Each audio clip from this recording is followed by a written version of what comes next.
Olá, amigos, amigas. Hoje nós estamos aqui para falar de Allan Kardec, o codificador do Espiritismo, dentro da série Biografias. Allan Kardec é um pseudônimo adotado por ele, mas o nome dele era Hippolyte Léon Denisard Rivaio. Acredita-se que Allan Kardec foi um nome que ele tinha quando ele viveu nas Galhas, como ele era um sacerdote druida, e ele tinha esse nome.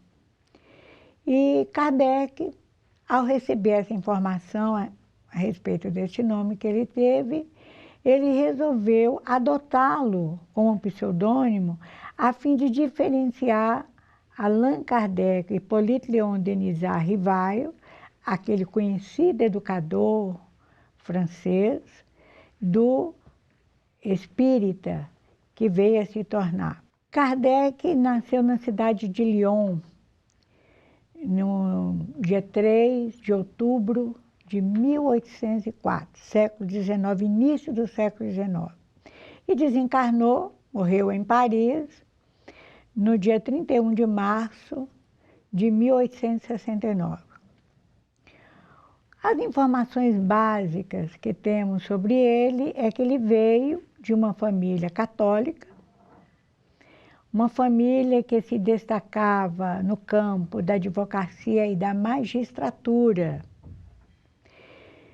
E sabemos que ainda muito criança, Kardec foi para a Suíça, para Yverdun, o castelo de Yverdun, em Verdun-sur-Ber, onde ficou internado numa escola dirigida por Pestalozzi, o famoso Pestalozzi, educador Pestalozzi, que revolucionou o ensino à época, o reformador da educação.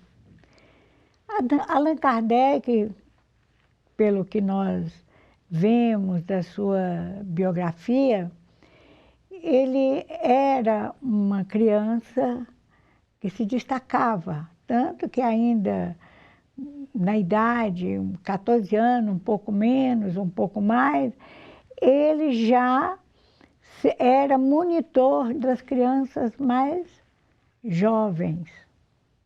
Mas essa monitoria que Kardec exercia lá em Verdun estava dentro do método adotado por Pestalozzi.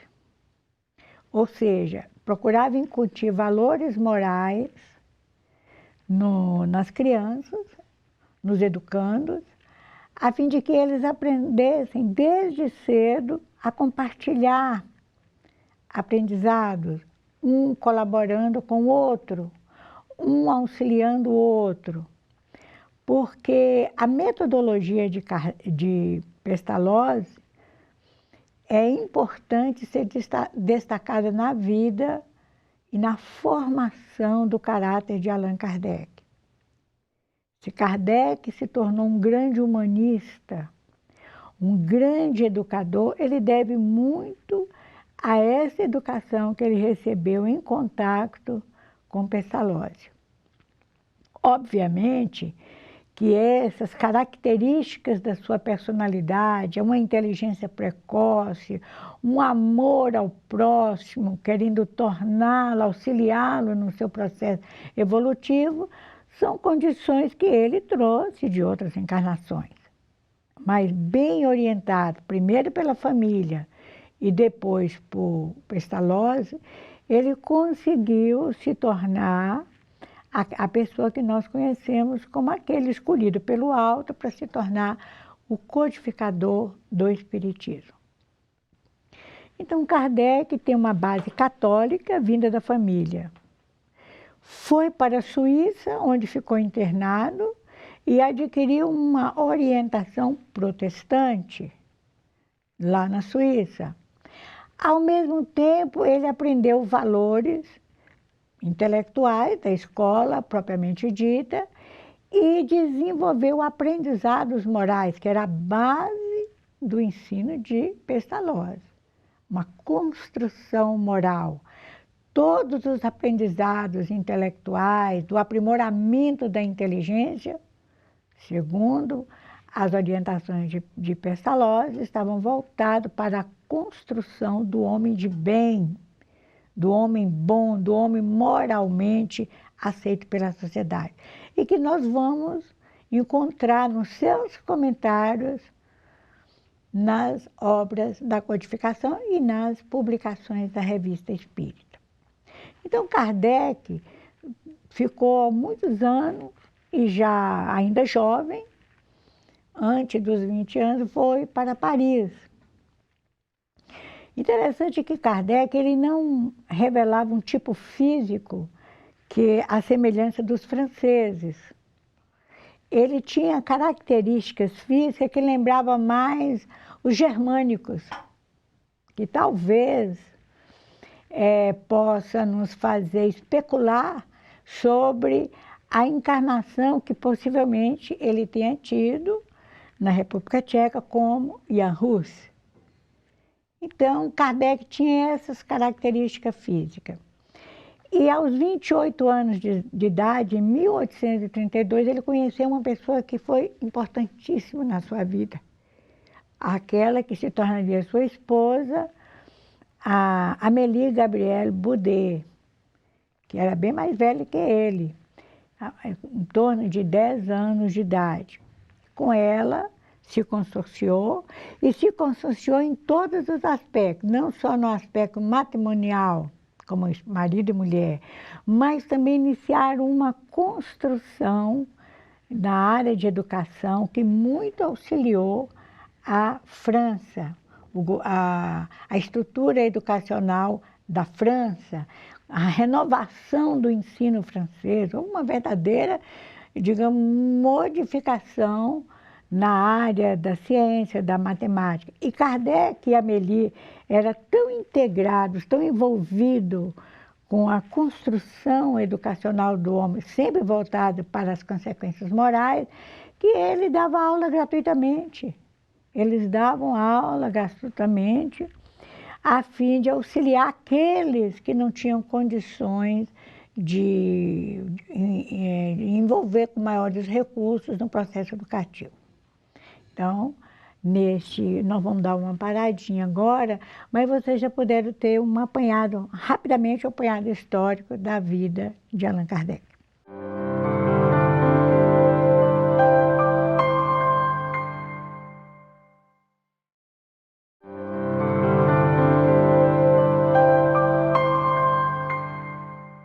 Então, retornamos, estamos falando hoje sobre Allan Kardec no programa Biografia. No primeiro bloco, nós apresentamos apanhados gerais sobre o nascimento, vida de Allan Kardec. Paramos quando ele se consorciou com Amélie Boudet, que foi sua companheira de vida, na organização do plano educacional e também na organização, no estabelecimento e organização do Espiritismo.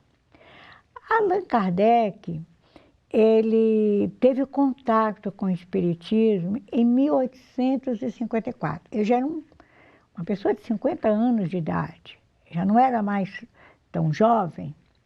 Era uma pessoa madura, muito conhecida no meio social francês.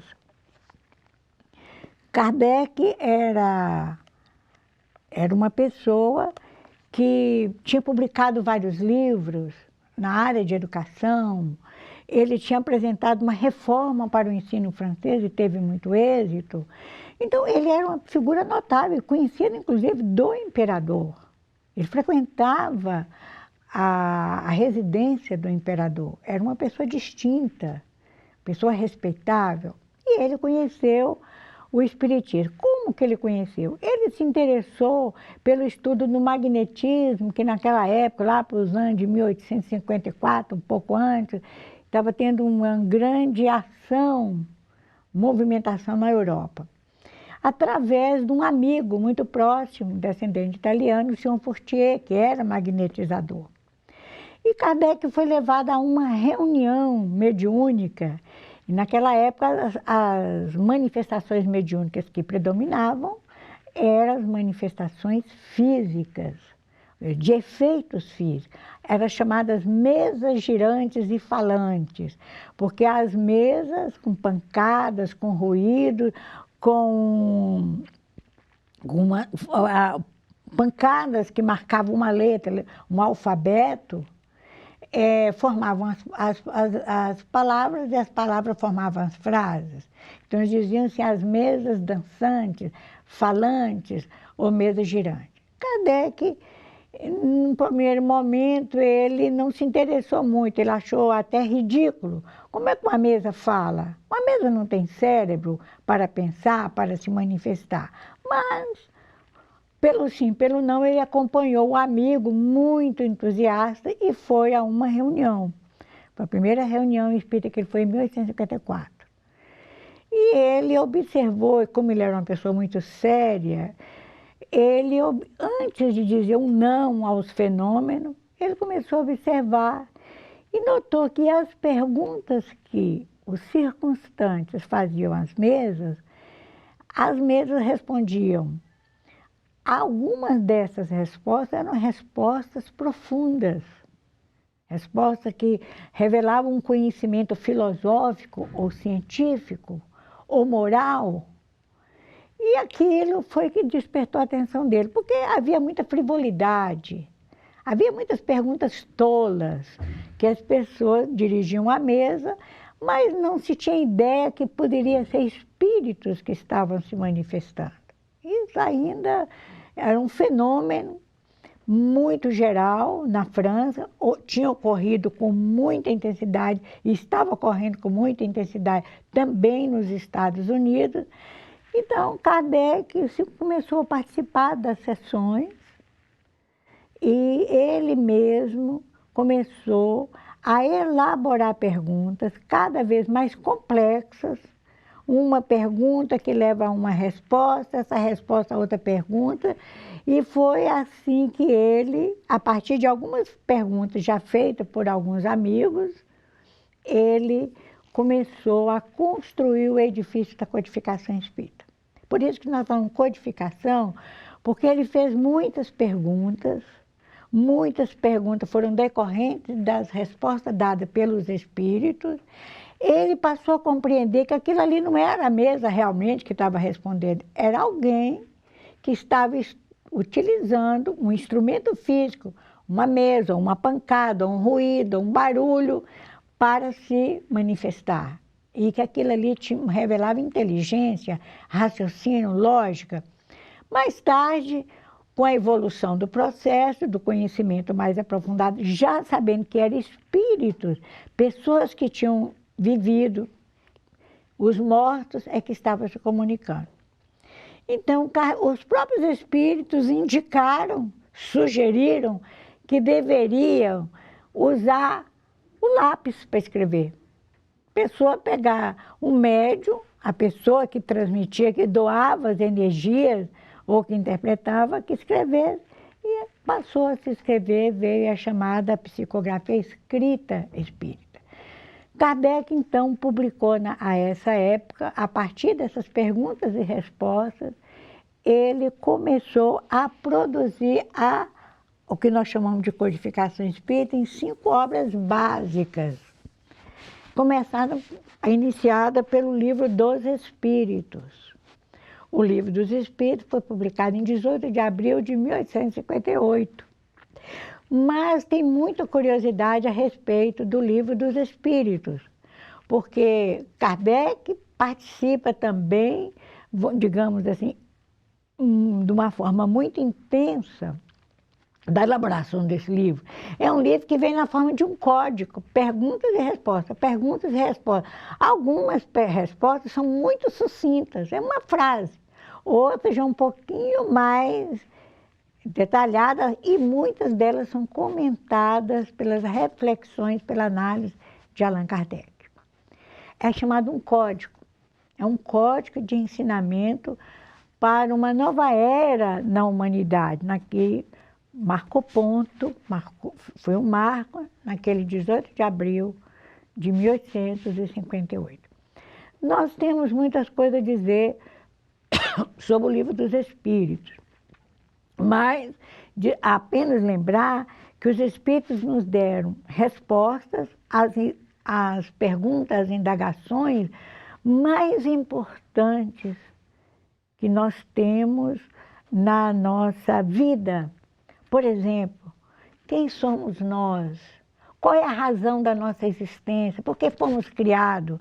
De onde viemos? Quais são as nossas origens? E qual é o nosso destino? Para onde vamos? Essas respostas estão contidas nessa obra, mas ela está na forma de um código, por isso que Kardec é chamado codificador. Ele mesmo depois, nas obras que se seguem, que voltaremos a falar, ele vai decodificar esse primeiro código divino. Agora nós vamos dar uma paradinha e vamos fazer um intervalo, mas continuamos com a biografia de Allan Kardec.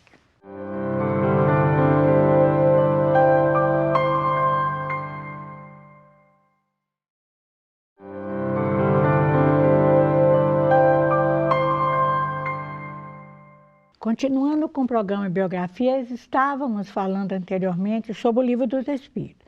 Antes de passar para as outras obras básicas, eu gostaria de fazer uma pequena leitura a respeito de 3 momentos que marcam a evolução do Espiritismo, que consta aqui do Livro dos Espíritos, na conclusão, no item 5. Kardec diz assim: 3 períodos distintos apresentam o desenvolvimento dessas ideias, das ideias espíritas. Primeiro, da curiosidade. Lá naquela época, em Paris, na América, no mundo inteiro, inclusive no Brasil, a curiosidade, aquelas pancadas, os ruídos, a movimentação de objetos foi intensa, para chamar atenção para o fenômeno. Então, o primeiro momento foi da curiosidade, que a singularidade dos fenômenos produzidos desperta. Depois, o segundo, o do raciocínio da filosofia. Foi a constituição propriamente, o estabelecimento do Espiritismo como uma doutrina, uma filosofia do raciocínio baseado na lógica, não na ficção, nem na fantasia e muito menos na teologia. Terceiro, o da aplicação e das consequências. O período da curiosidade passou. A curiosidade dura pouco. Uma vez satisfeita, muda de objeto. O mesmo não acontece o que desafia a meditação séria e o raciocínio. Começou o segundo período e o terceiro virá inevitavelmente. O segundo período que começa, Kardec escreveu naquela época, no século XIX, que o segundo período do raciocínio, das reflexões, da medição, estava começando. E nós estamos vivendo agora, no século XXI, o terceiro, das consequências desse aprendizado. Voltaremos depois a esse assunto, mas é importante ver que nós estamos vivendo um período das consequências morais desse conhecimento. A segunda obra publicada por Allan Kardec foi o Livro dos Médiuns. O Livro dos Médiuns, que é um livro que auxilia muito a prática mediúnica, nos ensina o que é médium, o que é mediunidade, como deva ser essa prática, e nos fala também de processos de influências inferiores sobre todos nós, que é a obsessão. O terceiro livro da codificação é este aqui, o Evangelho segundo o Espiritismo. Ele já tinha o código, começou a decodificar com a prática, a convivência com os espíritos, que se faz diariamente, não somente numa reunião mediúnica, mas ele quer agora nos traz o Evangelho segundo o Espiritismo, que traz os ensinamentos morais de Jesus. O Espiritismo tem como fundamento o cristianismo, os ensinamentos morais de Jesus. Então, com isso, tudo que possamos fazer, todas as nossas escolhas, toda a nossa vida, a condução da nossa vida, a nossa felicidade futura ou infelicidade, depende desse aspecto moral. O quarto livro da codificação é o Céu e Inferno. E Kardec faz uma análise brilhante na primeira parte do livro sobre os conceitos de céu e inferno e de justiça divina segundo o Espiritismo, mostrando como as teologias podem estar equivocadas. Na segunda parte, nos traz exemplos de diversas categorias de espíritos de acordo com as suas ações cometidas, as suas escolhas. E o último livro da codificação o livro A Gênese, é um livro dividido em 3 partes, que trata primeiro da universalidade do ensino dos espíritos, da formação da Terra e dos espíritos, de onde viemos. E depois ele nos mostra uma parte que fala dos aspectos, como é que se processa as comunicações, das energias, dos fluidos, e finaliza com os milagres, as predições do Cristo, e fala-nos, por último, dessa nova humanidade, uma humanidade mais esclarecida, mais moralizada, que o período da regeneração irá nos trazer por certo. Essas são as obras da codificação de Allan Kardec, que ele mesmo decodificou. A partir do livro dos Médiuns, o Evangelho, o Céu e o Inferno e a Gênese, Kardec decodifica esse código que consta no Livro dos Espíritos. Daí a importância de conhecer bem o Livro dos Espíritos. Uma coisa que eu gostaria de destacar, que após a publicação dessas obras, Kardec passou até o ano de 1969 a divulgar o Espiritismo. Ele divulgava, ele fez muitas viagens, ele fundou a Revista Espírita, de onde ele obtinha informações e ele correspondia com o mundo inteiro.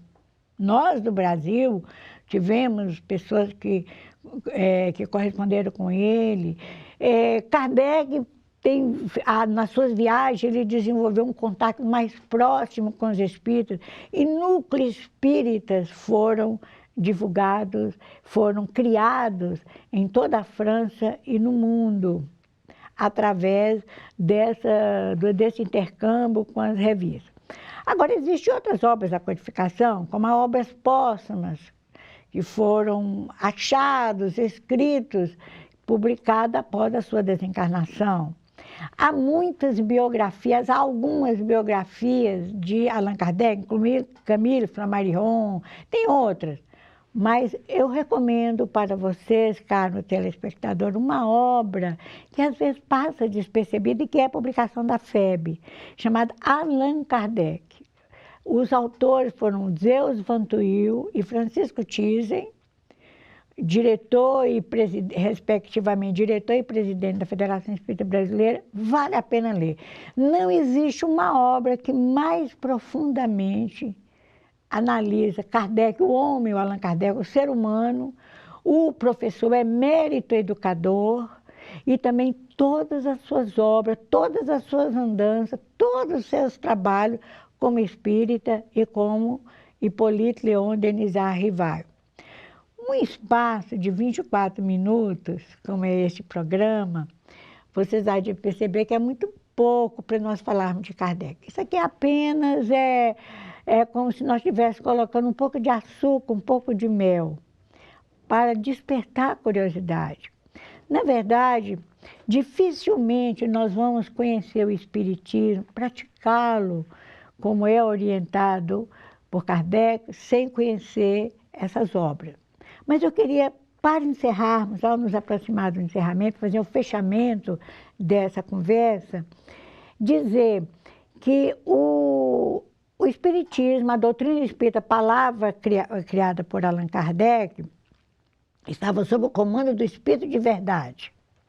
Uma pleiade de espíritos superiores, de homens que viveram em épocas diferentes da humanidade, que detinham conhecimento moral, intelectual, científico, e que uma parte ficou no plano espiritual, uma parte estava encarnada. Kardec é um dos membros dessa imensa e poderosa falange dos guardiões planetários, da falange do Espírito de Verdade, que nós acreditamos piamente ser o próprio Cristo, o nosso modelo e guia da humanidade. Agora nós encerramos, falamos muito rapidamente, aguardamos vocês em outros programas de biografia e que Deus abençoe todos que estão voltados para o esclarecimento e para a melhoria espiritual. Muito obrigada.